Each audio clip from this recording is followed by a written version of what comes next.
Welcome back to the Respect the Drive podcast. I'm your host, Tedward, and we have not been doing this as regularly as I would like. However, it's the 4th of July weekend. I'm up in New Hampshire in a barn. Yes, I am literally in a barn sat above a 1984 911 Targa in what should be quiet enough. There may be a little bit of an echo, and for that, I apologize, but we're not in our normal studio. A Toyota Echo. I am sitting here with PTSRS Will Lee joining us back on the podcast. And also Maddox K, who you may or may not know from the old days of the channel when I drove across the country in a 97 Miata. It was a 1.8 liter from Boston to Los Angeles. He's a Los Angeles native. He looks a little Beverly Hills, but his taste is absolutely the Beverly Hillbillies. You like more Beverly Hillbillies. Old, weird, cheap shit that runs really well. You've done well for yourself. Yeah. But before we get started, I want to send a big shout out to Garage 42 in Woburn, Massachusetts. Not only have they kept the rust off of my E39 M5 with their beautiful climate-controlled garage with superb security so no one's going in there to steal it, they have introduced craft detailing of Dedham, Massachusetts into the facility, who has basically out of love paint corrected my M5 because the swirls had swirls. And if you have not seen the reveal video on my YouTube channel with my E39 M5, you need to go look at the difference between how it was and how it is. So thank you to Craft Detailing at Garage 42 in Woburn, Massachusetts for completely transforming my M5, which is leaking oil like a sieve, and eventually we'll need to go down to a Wild Motorsport. That's in the next 2 weeks. That's happening in 2 weeks. And coming soon to a Bringer trailer near you. Yeah. I would feel so bad about that. I feel like if I had all this work done on the car, and they did the work. They did like good work. You really have to look at this before and after. It's so bad. It was literally a barn It's find. incredible. It's bad. It's bad. And you know what it is though? It's because my M5 sat under a cover outside for so long, like over winters and stuff. Undercover M5. Exactly. It was an undercover M5. Yeah. Nobody knew I had this car. This was like totally incognito. Polizia. Yeah, and you know what it is I think that's one of the reasons I bought that car. It was the old Alex Roy days. Oh, for sure. I mean, that was the Cannonball I thought car. it was for Madonna. Also that. Yeah, Madonna. Who doesn't want to make Madonna wet her pants on the way to an awards dinner? What's really funny though is that when I did a video on an E39 M5 a long time ago, and I had mentioned that I'm like, oh, everybody who bought this car like kind of secretly bought it because of that Guy Ritchie video with Madonna, and all like the tough guys, those real big tough guys, they come out and they're like, I didn't buy this because of Madonna. You're like I shouldn't use foul language, but they're very mean and toxic, and I'm thinking to myself like, what do you care? This is this thing, and I want to air grievances first. And that video was basically, that was the pre-YouTube viral video. It was Guy Ritchie. All of those BMW driver and heist films, all those videos from the early 2000s, that was genius I thought marketing. it was Clive Owen, wasn't it? Oh, It was Clive. It was Yeah. Clive Owen. Guy and- Ritchie was that one. Madonna's No, actual... Clive Owen was the star. Oh, Guy okay. Ritchie directed them. Oh, most of yes. them, not all of them, but most of them. Okay. Yeah, so that was like kind of a big deal, and it was really interesting because you had Guy Ritchie directing Madonna with Clive Owen driving, or at least pseudo driving, pretending to drive. I'm sure he didn't do any driving. There was like excellent, superb driving. I don't know that Clive Owen's capable of that. Correct me if I'm wrong in the comments. Oh, just kidding. There's no comment section, and I don't give a shit. No. Which is my first grievance, actually my only grievance. As the YouTube channel's grown a lot, I have gotten a lot more of like the YouTube hate.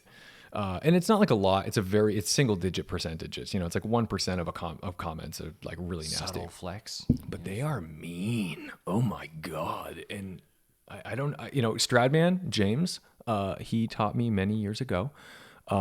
He said, the more hate you get, the more successful you are. It's like an indication of like, you're making it. Right. And I think I feel like that's the case right now. I feel like I'm on that. Yeah, I mean, it's a problem of volume. You know, if your volume of comments expands from 10 to 500 a day, there's naturally going to be some hate in that, mixed with the fact that people who are incels and who are unhappy about something in their Speaking life. from experience. Thanks, Will. As Will cracks open an apple juice, the disses just get that much more real. Oh, Will, that apple juice sounded so crisp. Yeah, it's on my But, fifth you one. know, it's mixed with the the very true fact that people who are unhappy about something in their lives, or people who just have some sort of insecurity, like to go out on the internet and air their grievances by tearing other people down when they're seeing success. So Well, how do you feel about that, Will? I mean, PTSRS, I feel like, is reasonably wholesome. Like, what do you have people coming at you on PTSRS? No, I've always kept it more or less as I'm the messenger. Yeah. So I end my posts always with, "What are your thoughts on this?" Because I'm curious. I'm always And afraid I'm to sure ask that Porsche is question. taking notes too on like what colors and what specs just are more received well than others. But no, there's not much negativity coming towards me, I would say. Will's So, like, no, I'm likable. yeah, I can't really relate with what you guys are saying, so I'm just kidding. I That's think really at funny. this point, Porsche is just like, yeah, show me the fucking money. Show me that fucking Yeah, money. It's 992 GT3. free public relations. No free pub. No free pub. Blue Chew. Make your dick big. Chomping them with my teeth. This is so bad. For anybody who doesn't know what we're talking about, we all are somewhat fans of Spike's Car Radio. And somehow we have all, that was good. We've all just developed this really vile Zuckerman impression. And I don't think my Zuckerman impression is even an impression of Zuckerman. I think it's Maddox impersonating Zuckerman. For those of you who don't know, Zuckerman is he's an injury attorney, not associated with No free pubs though. Salino and Barnes. It's actually Call Carpenter, 888. Zuckerman, and Rowley. Yes. If you're in the New York metro area, like our friend Will Lee, Yeah. just moved to New York. Yeah. That is an ad that you will hear 17 times a day. I feel like I might actually run someone over just because I was caught swerving a pothole, rather than me like doing it out of hate or whatever. It was purely accidental. Like you're convicted of motor vehicle homicide because you were preserving a wheel. Yeah, Yeah, exactly. that sounds And like you an. have wheel and tire insurance, Yeah, so you but I really still have don't. no excuse. I'm sure that's been defended before. I'm sure someone's got up like, yo, I just bought this car. I did not have the wheel and tire package. If you hear this and you're an attorney, personal injury, write to us at respectthedrive.com. That is not how you get in touch with me. But but if you do, if you would like to represent me for zero money and really, really bad publicity in a podcast, tedwarddrives@gmail.com. He will actually use the products like Blue Chew.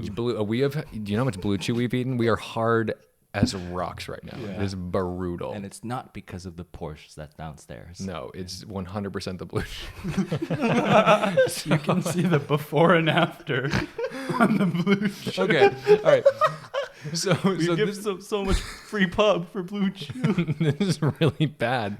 We know what to do with this. We have to beep out every time we say Blue Chew. All right, so this is the worst segue of all time. But so we went to California together. And Maddox was invited. He didn't come, even though we were like literally like, Maddox, here's. I was on a work trip in Miami that week. I really had no out. I know, but it really would have been a great time to call out sick to get on a private jet and go to California with me and Will. Yeah. But anyway, we go out to California. We had a good time. You tell. All right, so give me your like rundown of what were your favorite parts of the trip, and then we can go from there. Because I think this was like the ultimate vacation, which was really actually a work trip, but we had so much fun along the way. Yeah, I think definitely just California is a huge escape from the world that we live in, which is the Northeast. And I don't mean to talk down on the Northeast at all, but just I've always liked vacationing in the West Coast, especially just driving down the PCH. That was really good. I know all the Californians are like, the PCH, that's nothing. Like, go to Malibu Country Mart, Well, the Malibu Country Cute Mart is Zuckerman on the quality. PCH, so Do you call it? I have a question. call it PCH. Yeah, No, the- that's what I was gonna no, say. the- See, I was trying to rile up the Californians. yeah, there, they're all so- like frantically freeways with typing and numbers nobody. on them, or the Yeah, they're like it's the 405, but freeways it's just with a name, PCH. highways with a name, just PCH. Crazy. That was definitely one. I mean, we took the Miami Blue Macan GTS through the Malibu canyons as well. Courtesy of Porsche. Thank you, Porsche.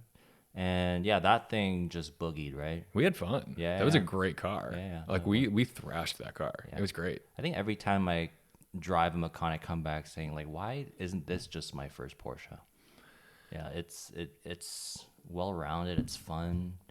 it's really probably the perfect one for me if I live in New York City. Because you should have bought a 981 Cayman, and you still need to buy a 981 Cayman. Will. That's all right. So I mean, not that. How could you know this? I always talk to the listeners as if they're like part of my daily feel like life. they're inside your head. Yeah, and I need to add context. So Will currently drives a C43 AMG.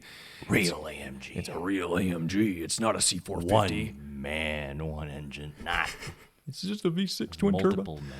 So anyway, car's great. Multiple men. Car's great, but obviously PTSRS wants a Porsche. What would you love? I'm sure you'd love like a Brewster Green GT3 Touring, but I wouldn't want a Brewster Green GT3 Touring as my first Porsche, because I think that's sort of like the one that I want to aspire to. So Will wants a 981 Cayman S, right? Like that's like your thing. Tell me what tell me the conundrum you're in right now with the current market. Well, yeah, I mean, I've been tracking the Cayman market for the past few years, and for a while, the base Cayman manual that I wanted with under 30,000 miles, you could find one in the high 30s, maybe a really good condition one in low 40s, but now you have to add about $10,000 to that. Why, Maddox? Why is that so funny? Is that because you got your Porsche and I didn't? Maddox has had like 3 sips of a beer and he's like obliterated, and he thinks He finds it genuinely funny that I just missed out on a Porsche. I laugh at you, Pete. No, I don't, because Will and I for a little while were in this race to see who could get It wasn't a race. 981 Cayman first. We really both had fallen in love with this car. Will had loved it ever since 2014 when it came out. He was, were you interning at Chrysler at the time? Was that when you first fell in love with it, or what was that moment for you? giving up the poor personal details. Well, for me, the first Porsche that I ever drove was a Macan Turbo that FCA, when I interned there, they had just bought as a benchmark car for the Stelvio. So, yeah, it was fully loaded. It even had the nicer audio, and I was one of the first people to actually drive it from FCA to one of their big tracks for some, test driving event. And that was my first Porsche that I was like, wow, this thing just really handles well and all that. But yeah, I've loved Porsches since then. Yeah, my story. So maybe one thing about my story with Porsches is that I wasn't like a lifelong Porsche person. Yeah, I actually for a long while I looked at Porsche 911s and I thought, why would anyone buy something that looks like that for that money? I agree. That's my story too. I bought my Porsche was bought on a whim. My Porsche was bought without really any knowledge of the car. Like I knew a few details. I was the same way. I definitely was not a lifelong Porsche person. I didn't grow up with Porsches. I didn't grow up with anybody. I'd never been in one until mine. Maybe I'd been in one, but like I'd been in one. I'd been in a Targa, very similar to David's. It was an 87 though. And I bought my car, and that was the first one I ever drove. And from there, it was like, oh, I get it. I'm obsessed. Then the more I drive, the more I'm like, this is everyone is different. And I think that's what's really cool about Porsches is that, there's so much variety. They all look the same. They're all completely different. Well, now I'm curious. Out of all the 911s you drove, what is the 911 that you felt most home at? That's a really good question. So I would say, I think 997 GT3 is like my home base, almost because it's a little scary. Almost because there's challenge involved. Like the stakes are actually relatively high.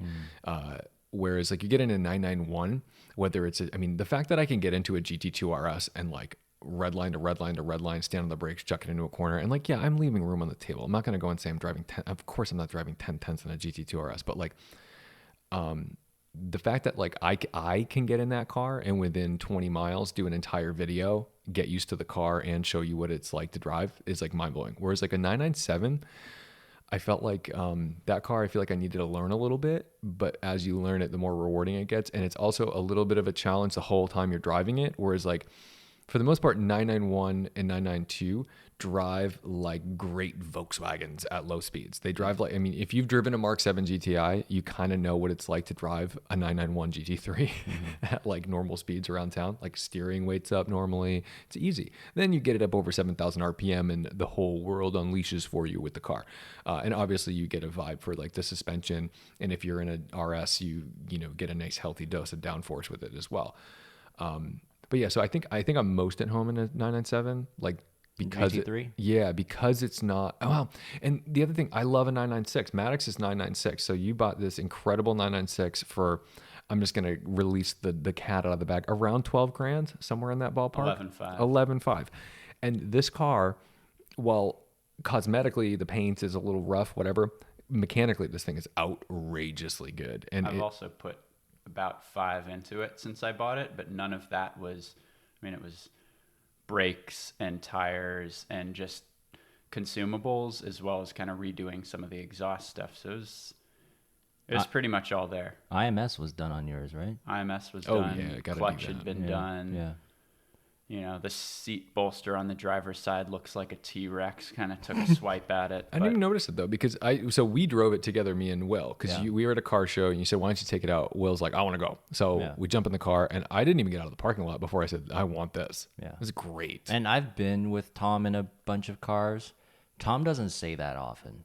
Like he actually is able to maintain like a level head when he drives some of the nicest cars. He'll just say, "Oh, this one, it's nice, but it's just to this or to that or whatever." Yeah. But with this one, with Maddox not even being in the car, so you weren't really even having to flatter Maddox. It's just like, "Oh, this I want this." Felt so good. And the last time I think it feels better, honestly, even than 997 Carreras. Like, I love a 997 Carrera. I've talked really highly of them. Like a base Carrera is fine. It's great. It still has an IMS bearing, even though it's 997. I don't know, something about a 996. People shit all over it because they don't like the Friday headlights. They don't like the steering wheel. They don't like the interior, which, by the way, spoiler alert, the materials are identical in the 997. It's just a different shape. Mm-hmm. So, that's just an aesthetic thing. It's form, function, whatever. But the reality is the car drives like a motherfucker. It's so good. A 911. Thank you, Tom, by the way. I mean, it means a lot for you to say that because you've kind of driven everything under the sun. My taste in cars is very odd and quirky, and I really enjoy kind of some of the weirder stuff that you're driving. Well, I'm curious though now, like what are some of the quirky cars that you bought or maybe you were into? Yeah, so I mean, I can quickly run through a couple of the cars that I've owned. I mean, I think it stems back to my parents had really weird car taste back when I was growing up. So I was around some interesting cars, and my uncle really flourished that too. But my mom had an electric red 2001 540 IT, so E39 wagon with the V8, had the 10-spoke wheels. I don't remember. Yeah, which they kind of style look. They kind of look like Alpinas almost. Like if there was as close as you can get to an Alpina spoked wheel is what this is. Baby Alpina wheel, basically. And that car, I just remember, merging onto the highway with the Steptronic transmission over in Sport, just the torque of that. So I loved the German cars. Prior to that, she had a Prelude SI 88 with the 4-wheel steering. And very quirky, very strange, a very Land cool. Rover Discovery 1, which is one of the worst vehicles ever made. And you had to have one of those too. And I had to have one. So I was reading in Road and Track today about how so many of your formative memories are captured in your neurons, in the myelin within or coding your neurons. Yeah. And so I really, that struck a chord with me, the weird shit that you may experience in your early life and early adulthood even can influence what you like for the rest of your life. So my uncle was always into cars. He would show up at the highlight of every Thanksgiving, every Christmas, was going for a ride in whatever supercar he decided to show up in that day. He started letting me shift for him at an early age. Just to give a background, I mean, your uncle has a 550 Maranello that was a Schumacher car. And it's a red interior, black exterior. It's like outrageous. And it's a 6-speed manual. Yeah, I think they all were at 550s, but it's got leather wrapped roll cage, which I don't know what's more Italian than that. No. And that's a section of Italian cars that I haven't gotten into the 90s and early 2000s yet. So I've driven like a 360 Spider manual, but all of my Ferrari, and it was like for literally 10 minutes because the brakes were shot, and I figured it out while I was driving it. And I was like, oh, I got to bring this back. So I brought it back. All four calipers were seized. It was entertaining. Yikes. It was awesome though. It was really fun to feel that V8. But like most of my Ferrari experience, thankfully through the Bond Group, I've gotten to drive like 1960s, 70s, 80s cars. So, the 330 GT 2+2, the Testarossa, the 250 GTPF, and then some oddball Italian cars here and there. So like I have a great appreciation for people who don't just go for the newest, latest, and greatest, and kind of like cultivate. Like your uncle seems to be someone who cultivated like a lovely collection of cars that he likes driving, and then stuck with that. Yeah. Well, what's interesting is he bought all these cars in period. So he actually has a Testarossa as well. That was the first Ferrari I ever rode in before he got the Maranello. And he bought it, must have been early 90s, daily drove it for a while, got something else, and then that just stayed. But I mean, everything from like Impala SS of the late 90s. Oh, the Caprice based? Those, yeah. The Caprice based. I was 2 years old, but I certainly remember the I Caprice, love that car. Because it has does that still have slightly covered rear wheels? No, it doesn't. No, I don't think it had the shrouds on those. I think there were some of that generation that did. I just remember them all in that purple color. Mm-hmm. Yeah. It was the purple, the almost black purple. Yeah. And yeah, wow. It's good. And does he still have a lot of those cars, or did he just go Impala's gone. I never asked what happened to that one. Some things are better left unasked. Easy trade. Yeah. But the E39 M5, that was the car that I learned to drive stick in.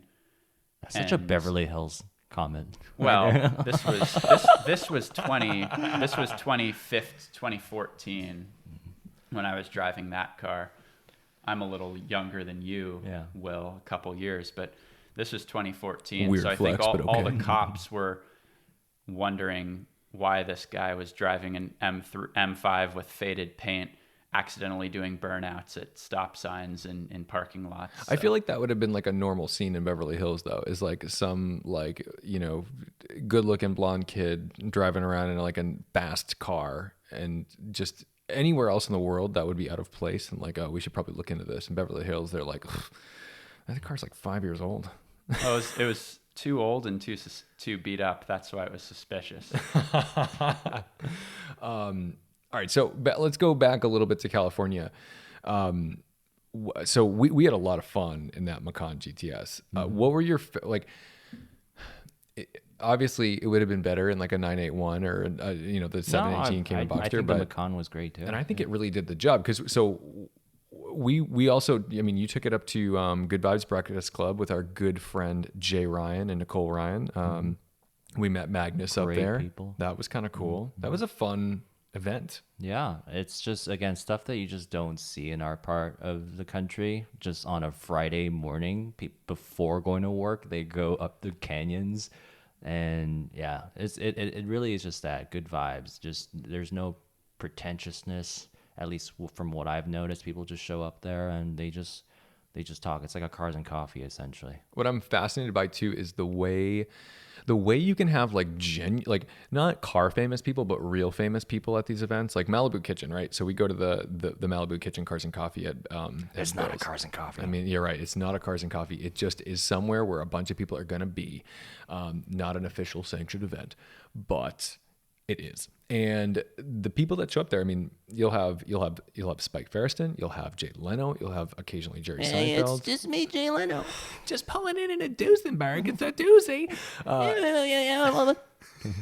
That was my Hi Jay Leno guys, I'm in impression. the 65 this week, and next week I'll be in the 72. Jerry, you gotta step down.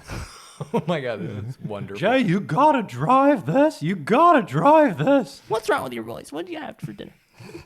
Right. So there's like, I mean, they're not just famous for car people. They're famous for like real people. They're like actual celebrities. We have like car celebrities. Like you, I would consider you like No, you're a minor don't car say that. celebrity. No, You don't are. say- Ugh. You get spotted in New York. Like people are like, oh, I saw it. I saw the car. I saw the YL plate. And they go that's nuts still, for it. That's still it's not weird, but it's still crazy that happens. But so. people are respectful of these guys. Like they come in, you'll have Spike and you know all these guys. People don't swarm them. They kind of just understand like this is a place and I'm part of it and I'm glad to be part of it and everyone's contributing their piece and it's great. It's a safe space in the truest definition of the word. You know, that word has been weaponized in so many ways, but it's truly a place where these guys can just be car guys. I mean, they do. Everyone there is a car guy, and Yeah. of course you'll have hangers on and people who want an autograph. And that's but fine. That's fine. But you know, I remember talking to Jay when I was 15 years old about like carburetors and shit because I didn't understand how Well, carburetors here's how a work. carburetor How does works. that I want to know, like, do you walk up like, hey Jay, I'm Maddox. How does a carburetor work? Well, Well, let me tell you something. So I think it's a 1919 Fiat. It's about 40 feet long. It's basically a fire truck. And the hood comes up on both sides on ladders, essentially. Right. The Yep. hood's just... Like sort of like hike 'em up like a airplane skirt, style, and you yeah. flip them up. And he was gesticulating at different things on the engine. I'm just like, hey, Jay, I am 15. I don't know how a carburetor works. I've never seen one. What can you... It was a quiet moment, and he genuinely spent like 10 minutes telling me and explaining to me and showing me with the float and the valve That's and all incredible. that, how a carburetor works. So Jay Leno, if you listen to this, thank you for explaining to me how a carburetor works. No need to mention. Every time Also, I we see a apologize for carburetor- Will's impression of you. Every time I see a carburetor, wanted to- I will remember that moment. That's like a really nice thing to have happened. To have Jay, you literally learned how a carburetor worked from Jay Leno in person. That's hilarious. That's crazy. Another California flex right there. That is the most California Weird flex, but okay. Weird flex. So one of my favorite moments of the California trip. So we all have a lot of friends out in California. Just from, you know, it's one of those things. If you grew up on the East Coast, a good 20-25% of your friends are going to move out west, and chances are they're going to be in the Bay Area or LA. So I mean, I had a bunch of friends in LA. My old roommate Michael, who is just he's like my brother. I love this guy. And he's somebody that every time I see him, it's like we're just picking up right where we left off, and it just hits, and it's fantastic. He has an air-cooled 911, very similar to mine, a 915 gearbox, though, in an 86. It's an 86. It's a coupe. He tracks the hell out of it, and he's become a phenomenal driver. I'm very impressed with him. And we went up the crest, and this is one of the few times where someone's like, hey, why don't you drive up the crest? And I was like, I don't know that I want you to see me drive your car, because I've seen him do the craziest shit at like Chuckwalla, Willow Springs, Laguna Seca. Like he is like a hardened driver now, and his run groups are hilarious because he runs with this group of like outrageous supercar owners. So you'll see the pictures of him like lined up stage, and it's all McLaren 600 LTs. There's like a Senna in the group, all these like hardcore fast supercars, and then him with his little like 200 horsepower air cooler. And he's out there running with these dudes. He's not beating them, but like he's confident out there, and he's doing crazy shit, and he's pushing this car to the limits. It's incredible. So I was pretty intimidated driving this car up the crest. And also his third gear crunches a lot more than it used to. So I like the first 2-3, I gave it a little crunch, and I was like, oh fuck. And once that happens to me, it's just like, especially if I'm with the owner, I'm suddenly not confident like exploring it again. Can ruin your drive. Yeah, it ruins everything. So luckily, like the crest is pretty much a third gear run. Like you could pretty much do the whole thing in third gear. So I did. I just ran it in third, so that way I wasn't like destroying his gearbox. And like if I'm alone, I'm much more comfortable being like, oh, let me just do a couple 2-3s to figure it out. And then like you find out like, oh, it needs this delay or a little blip of the throttle, or fuck it, double clutch it and it'll be fine. Even with him as like a very close friend, it's his car. So in my brain, I'm like, oh, if I do it again, he's going to cringe and I'm going to be like, I don't know. So I did drive up the hill, and I felt like I wasn't pushing that hard. And he's like, Tom, that was insane. You were like going for it. But I don't know. On the way down, when I saw him drive, he was going crazy. We did some video with that. And I was kind of like, oh, I guess I was I was going those speeds as well. But I don't know why. I just felt like I was being judged and I wasn't. It was actually like kind of weird. I didn't feel judged in any other situation. I drove with you a bunch. Riding passenger in your own car is weird. And things feel faster from the passenger seat sometimes because of the lack of control. Yeah, I think that's what my girlfriend tells me too. So, Oh, okay. She's like, Will, slow down. Is that a euphemism? yeah, no, it was quite literal. Yeah. Has she driven the C43, Will? No, I've let only a couple of my car friends, quote unquote car friends, drive it. So, but it's weird. It's a form of being cuckolded. Is that the right way? Yeah, I think so. Because I know that I'm not the greatest driver, and I'm the first one to admit it. Well, I feel like I have a lot more to learn. And when I see people who are more experienced drive it, and it gives me some joy. Yeah, I get a kick out of it. I will say though, like you say that a lot, but I see that more as a form of being like humble and safe because I have been in a car with you driving and I've never ever felt unsafe. There's people who would say the same thing. They'd say like, "Oh, I'm not the best driver," blah blah blah. And then I get in the car with them and I'm immediately regret it and I want to get out and I feel like my life is in danger. You've never done that to me. I've never gotten in a car with you and felt like, "Oh no, how am I going to tell him to please stop doing what he's doing?" Like Usually those people say, I'm a great driver. That's true. And they hike up their Adidas tracksuit. That's also true. But or their they zip up their M Performance M-Town. times Kith. M-Town. Oh my M-Town capsule. Hi guys, apparel. I'm Shmi. Hi guys. But like I genuinely have never felt unsafe in a car with you. I've always felt like you know how far you should push. And like yeah, it's just something that I'm not uncomfortable with being. That gave me just enough confidence to, well, yeah, we'll start, going a little crazy. Yeah, well, we can get you go. That's the thing. You absorb things very quickly, and I feel like you can figure out like what it is to drive fast and where to push boundaries. I think for me, it's just how I operate in life in general is whether something is worth it or not. And so if something I know is gonna get me in danger or put me in a bit of a weird sticky situation, then my brain just says not worth. Risk reward. Yeah.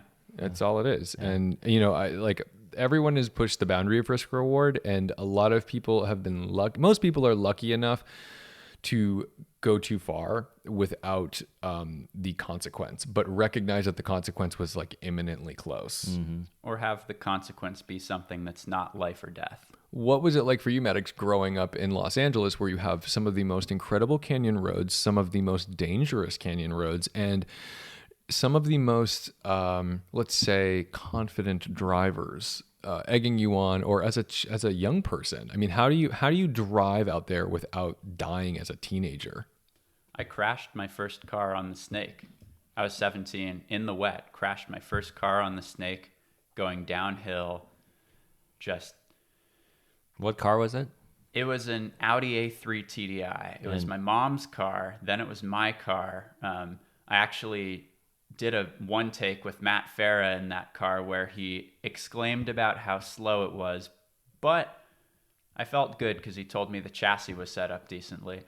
I loved that car. Put PSS's Bilstein coilovers on it and sticky tires, and that car was everything to me. It was my kind of escape pod and drive through the canyons every weekend. And one rainy Sunday with two friends in the car, I'm heading down. I passed turn 9, the gigantic hairpin where you see everyone crash in the YouTube videos because they're showboating. Yeah, and they go up into that wall.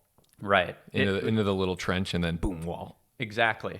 They go into the wall or they understeer and hit the guardrail that's intended to keep them off the cliff, or they cut the corner, nearly hit an oncoming car, and then fishtail their way off. So, and what did you do? I passed that turn without incident, feeling confident, come into the next turn, which has earned the nickname Bitch Ditch. So the next turn is a left-hander, semi hairpin, not really a hairpin. It's a decreasing radius. I think that's a pre-Me Too corner. Also, name. I think they were just trying to find the word that rhymed with ditch. Yeah, I think that's sorry, accurate. ladies. That was just convenience of language. Dylan, I apologize if you happen to listen to this. And I came in a little bit hot. I think my friend Matt in the back actually said, "You're a little hot." And you're like, I thought I looked good today. The back end stepped out, and the car just starts sliding towards a rock face, and we're still doing 40 miles an hour at this point. And I did not have time to panic. I stepped on the gas. I stepped on the gas with everything it had, and the car managed to get the front wheels going, claw itself out of the dirt just enough to strike with the rear passenger side quarter panel, destroyed that, destroyed the rear bumper, destroyed the hatch, actually it didn't hit the hatch, it destroyed the tail light and tweaked the wheel and the rear control arm. Drove the car back up the hill and called AAA, but friends were okay, no airbag deployment. That was really a humbling moment for me because I went through 16 and 17 thinking I was hot shit as a driver because my shitty little diesel Audi, it's not shitty, it was a great car. I was super lucky to have that car. I was super lucky to have a car and a license, but I was cocky because I could keep up with my friends in their 335i's and S4s in that car because I had balls and because I knew a little bit about taking a line through a corner, but I had no idea what I was doing. I didn't have humility in my driving, and if you had asked me then, I would have said I was a great driver, and if you asked me now, 7 years later, I'd say I'm an okay driver working on being better. It sounds like you figured out how to respect the drive. And then Nice Dieselgate plug. happened, and then he got 30 grand for his Audi. Yeah, $95,000 later. Dieselgate was good to me. I've since made up any money that I saved through that, blowing it on stupid old cars and fixing them, but that's another story. Yeah. Tom, I was going to ask you earlier, never having driven a Porsche before, having only ridden in one once, what was it that drew you specifically to an air-cooled 911? I know that Anton and his life were the genesis for that, but was it a car that he had? Was it a car that he always admired? Was it something that you just thought of when you thought of him? What was that decision and that process like for you? For context, Anton was my closest friend in my college years who passed away by taking his own life. So suicide, never a great way to lose important people in your life because it leaves you with a lot of shit and denial and anger, and it's pretty fucked up what you go through with that. So one of the things that happened after he died was, first I was cataloging all of like our conversations, and I think what happens when you lose somebody that close to you and you don't have good answers, like you can wrap your head around the fact that they're not there, but you can't wrap your head around the fact that you're not going to talk to them again. And so you start looking for significance and shit that just like doesn't exist. So one of the stages of grief I went through in the first week was just overanalyzing like everything I remembered that we ever talked about. And one of the things that he told me was, I think the first time he ever drove a stick shift was in his uncle's 930 Turbo. And he like just drove it up the driveway. Like there was a driveway, he drove it up the driveway, end of list. And so he always loved these old air coolers. And we like GT3s. And at the time, like we were really into like 996 GT3s. But and I probably would have been like obsessive and known every detail, but like, eventually you move on, and 8 years later or 6 years later, here we are. And it's like, I've blocked probably a lot of the shit that I went through then. He was obsessed with these air coolers, and I thought, oh, that is actually really cool. And that must be kind of like why does he like these so much? And then I started watching videos of them. I'm like, oh, I get it. So literally within a week of his death, I bought this car. So he died on April 23rd. I bought the car in April. I don't remember what day it was, but like I have an April plate on that. March. He died on March 23rd, and I have a March plate on the car. So like I went and bought that car literally like days after he died. And you were like sitting at a bar looking at Craigslist when you found this car. I was doing everything I could not to like completely fucking lose myself, and so I was inconsolable. It was so fucked. I've never been so fucked in my life. I didn't know my brain could switch like this. Like it was like a bad situation. So I was sitting at a bar having Which bar should we give them a plug? I was at Lulu's in Allston, Massachusetts, and it's kind of like it's not a dive bar. It's like a nice, Yeah, good food. It's like a nice bar with like good greasy like comfort food. Like if you want a fucking meatloaf, that's where you go. I love how you were squeezing your hands. Like, what did you squeeze at this bar? I don't know. It's just like that mac and cheese, man. There's everything with texture. So anyway, like you want tater tot, that's where you get good tater tots. You go to Lulu's. So anyway, I'm sitting at Lulu's and I'm like alone at this bar. I'm looking on my phone and I see this ad on Craigslist for this 911, and I'm eating my meal, I'm drinking a beer, and I'm realizing, I'm like, oh shit, like I'm gonna probably just drink way too much. I'm gonna do some dumb shit. Like this is gonna be bad. So I look, I'm literally crying. Like this is, I'm openly crying in public. Like it was hard to even go to a grocery store. Like I cried in Trader Joe's and they gave me wine because they had like samples, and the guy comes up to me and he's like, "Are you okay?" And I'm like, "I'm not okay." And I put my bags down and and he gave me like a little like shooter of wine, and I left. I didn't even buy the food. I just left. Giving alcohol to a depressed person. Great strategy, Trader Joe's. All he did was do his job. He gave out free samples. Cheers to Trader Joe's for like consoling a fucking crazy person in a grocery store with a fucking breakdown in it. But anyway, so that was like the level of insane that I was at the time, or just like grief. And I looked at I was paying my check, and the girl's looking at me and my eyes are wide. I'm not like bawling in this bar, but I'm just like not doing well. And she's looking at me, she's like, "You all right?" I'm like, "I'm going to go buy this car." And I showed her.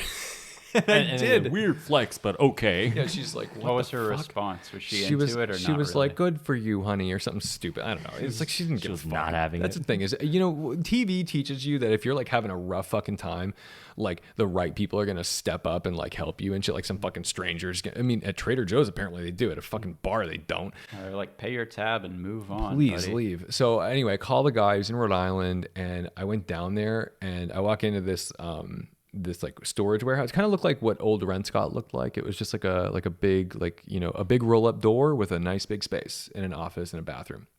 He was playing the Top Gear Burma episode up on a TV. He had my car, a 993 Cup car, a couple Corvettes, and like a Jag or something like that. He had a few things. And this is the one he was selling. And, you know, we went through the car. I looked up and down. I saw this ridiculous service manual for it and all this stuff. And he took me for a short ride. And I was just terrified. And I was like, this is the most fucked up thing I've ever been in. This is horrific. I have to have it. So I told him I'd buy it. And I came back like, I think 24 hours later with a check and bought it. And that was that. Why was he selling it? His wife hated it because it was, I mean, the car is like pretty extreme. If you drive in David's car, go drive in Targa, and then come and drive in my car, you will understand why like most people do not like my car. Like they don't want to be in it, or like a normal person wouldn't want to be in my car. And I don't like doing highway miles in it because it fucking sucks, because it has like -3 degrees of camber on the front. So or -2.8. So it just tram lines. It's a car that you like want to chuck into a corner, drive on the track, and then really nothing else. And if you're not in that environment, it's not a great place to be. Well, we had a great time. I had one of the best rides of my life from Lars Anderson, which, if you're not from Boston, is an auto museum that's basically just on the outside of this like downtown part of the city. Yeah, it's right in Brookline, right on the edge. And we drove from there on some twisty back roads chasing a 997 GT3. Actually, if you'll remember, the GT3 was chasing me. That's His absolutely dream right. was chasing him. And when we got to the destination, he said, "I could not keep up with you." And the crazy thing was, he's a good driver. He's a nut too. The other crazy thing was that we were not on the good tires. We were on probably 13-year-old Fusions. Fusion Pro. Bad tires, like bad tires. So now the car is like, it's so much grip. It's so ridiculous on the R888Rs. I'll probably throw some Nankangs on it soon. You can get those at Run Scott. But yeah, that car was like a big turning point for me, for a lot of reasons. I think what happened, so to get a little personal, I think what happens to people in their like mid to late 20s or sometimes early 30s, a lot of us experience some sort of loss or devastation that upturns our perspective on things. And that might be the loss of a parent, a friend, a divorce. It could be like a lot of like fucked up shit that can happen. You could have a child, that doesn't survive a birth. Like there's like really a lot of things that can happen to you in that time frame, and it would be very unusual for you not to have lost a friend or something by the time you're 30, just because you probably know a lot of people by the time you're 30, and maybe that person's not close to you, but there will be likely something that like uproots your life and changes your view on the world and what you want out of your life, because suddenly life is not this like infinite thing. You recognize it's a finite resource and you need to own it. It's so stupid to put it all on a car, but that's what the car was. The car, a lot of things changed. I mean, I started a YouTube channel. I was way too insecure to start a YouTube channel. I don't want to listen to people talk shit about me all day in a comment section. And I still don't, but Did like the Porsche start that YouTube channel, you think? kinda. I think it was something to film, but what really happened, the reason I picked up a camera was because I had all this footage of Anton, and I loved that I could like, at the time, I'd never go back and look at this now. This is like insane to me. But right after he died, like I was so in denial that he was gone that I needed to like keep these things fresh in my mind. So I like needed to see him smile. I needed to hear his voice. I needed to like hear him laugh and stuff. And I was like, oh no. And I started getting really paranoid that I was like, oh shit, like who's next? You know, like it's like fucking Final Destination. Like all my friends are going to die. And I was like, oh, I got to record them. I need their voices and their likenesses. I need to see them move. I don't just want photos of these people. So I started filming like people at parties. We'd go out to like drinks or whatever in Boston, or like I even have like a video of us like moving a couch into our apartment. Those were things that I needed because I thought, oh, well, when he dies, then I'll have these things of him too, or her too. And then it changed from like this morbid sort of like memory book of video to, I don't know why I was putting them on YouTube. I think that was the first time I started watching YouTube and recognized that there were like a thing called channels. And I started watching channels and I was like, oh, I bet I could do something like this. So I would film dumb stuff. It would be like the guy I was dating at the time was a pastry chef. So I'd like film him making a cake. Me and my sister go on like a little adventure. I film that. Then it was like, oh, there's all these car YouTubers. I like cars. I have a couple cars. I could make some things like this. So I did. And then it really wasn't until like after I quit my job recently, like in the last like year and a half, that I kind of like locked in the format of being like, okay, here's what we're going to do. We're going to do a very conversational POV review without being John Davis of Motor Week. Mailing to Owings Mills, Maryland. Motor Boater Week. So We're like, taking out the 24-foot Mastercraft on Motor Boater Week. so like instead of being like this really over the top rehearsed thing, I was like, well, what if I just sat down and had a conversation with the viewer as if they were my buddy in the passenger seat? And that's where I think viewership came from. That's when people were like, because here's the thing, everyone wants to be a fucking vlogger. Everyone wants to get out there and just show their day. Turn the camera around. Yeah, right. And that's fine if you already added value to society somewhere. Like if you had a following that you like, let's say you're Larry Chen, right? Mm-hmm. If Larry Chen Photo wants to start a vlog, he will get viewers because people want to see what his day in the life is like. They want to see how he takes a photo. They want to see how he edits a photo. I actually think he did start a channel. He probably did. He probably is doing it. No, he's doing it with like Hoonigan or one of those people. You know what I mean? Yeah. But like those people added value already with their photos. If you're an actor, you've added value by being in a movie or a TV show. People think you're funny. Then you turn the camera around and people want to know what you're doing. But like an ordinary motherfucker who has never like done anything, and who cares? Like you could be interesting and fun. I mean, I guess like a bunch of like Gen Z guys who are like, I could do a backflip off of this house into a pool. Like they're adding value with that. But like for me to just like talk into a camera and tell you about something, like who is this guy? Who the fuck cares? Well, more so, I think this vlogger person is either daddy's money or someone who is just like Logan Paul, hate to name drop, but just like very committed to the bit in terms of doing, let's fill my swimming pool with gummy bears, right, and do a bunch of stuff like that, where maybe that's 1 minute of the vlog and the other 13 minutes is filler. Well, and honestly. frankly, I found myself when I would watch car reviews, I couldn't stand another goddamn face. I'm like, look, I already have Carlos Lago, Johnny Lieberman, Nick Murray, Chris Harris, Henry Catchpole, like the guys from Autocar and all this. Like, there's so many people, Matt Farah, Zach Clapman, all these people. I'm like, I don't want to look at another face. I'm so done. I don't have room for any more people in my life. I don't have and even on YouTube.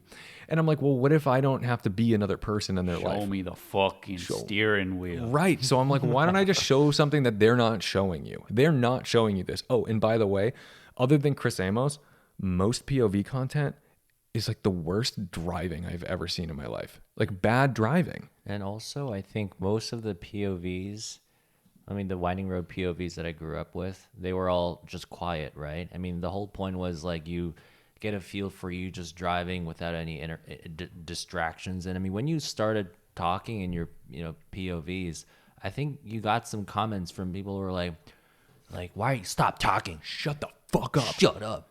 Yeah, But- I still do. I yeah. still get that. With the Lexus LFA video, they're like, why don't you just shut up and let the car talk? Well, you know why? It's because when I shut up and let the car talk, you get 20% of the viewing time. It's a real thing. It's a fucking business case, guys. Like, you get paid by viewing time. So if I didn't have to say a goddamn word or have anything insightful to say, don't you think I would just film back-to-back fucking videos silently so I didn't have to think? Of But like course I would. naturally, you're a good talker. Like that's something maybe not many people remind you, but you are able to just your continuous stream of thoughts actually makes sense. So Which blows my mind. and I don't- also you do it in a way that's not like very like I know everything and here let me drop the facts. It's like you obviously share your experience of having driven other cars, but also you're able to like, explain things in a very relatable, digestible way. And that's how I enjoy like asking you the dumb questions because you're able to explain things in such a simple way. I appreciate that. And I think the thing about the cars, I don't care about specs. Like, specs are very boring to me because I feel like anyone can go on Wikipedia, anyone can go on like, Car and Driver and just look up like year, make, model, what are the things, what's it 0 to 60. And I give very basic information. I'll give you like a layout. So is it front mid, rear engine, whatever. I'll give you some engine specs, if there's anything special about an engine, I'll let you know what's going on. Like, if we're in a 4-cam Ferrari, like, yeah, it's probably worth mentioning that. Or if you're in like a 365 Daytona, there are 6 2-barrel carburetors. So there's two barrels for each. Well, that's interesting, Tom. Can you tell me how the carburetor works? But like, that's what I don't want. So I don't want to go into like details that are like, you can just read them. What I want to do though is I want to bring you into the car. I want it to be like I just picked you up from somewhere and you didn't know I was Not creepy at all. you're like, hey, I need a ride, and I pick you up in a 365 GTB4 cam, and you're like, holy shit, what is this? And I'm like, well, let me take you for a ride, and you can experience it for yourself, and I'll explain certain things. I want you to know all the things that you can't feel through video. So I'm going to talk about all the things that you can't see, which means I'm going to talk about steering feel. I'm going to talk about clutch engagement. I'm going to talk about shifter gates and if they're easy to find, or if that throttle is precise and accurate and with a little just tap. Is it an intuitive rev match down into the gear? Is it crunchy? How do the brakes feel? Does that diff lock up a little bit? Do you feel that rear end squat just a little bit as you roll into the throttle on Tom's exit? dancing right now Yeah, to I am. Because demonstrate the squat. This is the shit that I love. And so those are the things that I want to bring to a viewer, because look, as much as I love like an ASMR POV, I can't actually convey a lot of stuff to a viewer without talking. So for those people who are telling me to shut the fuck up, like, go somewhere else. Go get the content somewhere else. But guess what? You're not going to get the cars that I'm showing you, because I don't see anybody else out there ripping on a DB4 Series 5. Not happening. Just not happening. Yeah. So, I love being able to showcase the cars that I'm able to showcase because of the networking and the connections and the jobs that I've picked up. But it really is wild. Even like 99% of people are like, this is insane. Like, I can't believe I'm watching this. I can't believe I'm hearing this. I can't believe like this audio is so good. I can't believe I'm getting like information about this vehicle that maybe you've watched like 20 videos on.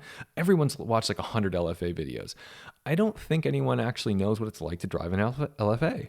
I don't. I think because all the LFA videos I had ever seen, They were either just like, car spotting where it's like, oh, it's a drive-by and you get a wham and you get the big high-pitched scream. Yamaha. Exactly. Or it's Top Gear style and you've got Jeremy Clarkson or Richard Hammond or whoever drove it just bum, bum, bum, bum, bum. And it's like that video is made across like 4 days. There's 10 drivers. The person who's actually reviewing the car and telling you about it didn't experience the things that they're telling you about, because really like they are not great drivers. Like, it's what I think is hilarious is people will like, well, I saw Jeremy Clarkson drive and slide this car through. It's like, he didn't do that. He didn't do that. He did not do that. The slides were all test drivers. Why do you think you can't see their faces in those shots? It's all test drivers. And they're, I just want to give people like a realistic interpretation of what it is to drive a car in a public road and enjoy it and in a respectable way. And that's where, yeah, I mean, people get mad at me for speed sometimes. They're like, oh my God, he's driving 106 miles per hour. I'm like, yeah, I'm driving 106 miles an hour on a 3-lane highway without a car in sight. And then when I did approach a car, I slowed down to 75. I think we're in a moment right now, to take it back to what you just said maybe 60 seconds ago, that's a rejection of spec culture. And spec culture not meaning the PTSRS way this is gonna of get heated. how you spec'd your car with the green, We're gonna get a with the silver wheels. Not that kind of spec. That is alive and well. Spec culture meaning I need my car to go 0 to 60 in 2.7 seconds, 891 horsepower. The new Ferrari that was the new Dino that was just announced last week, 819 horsepower.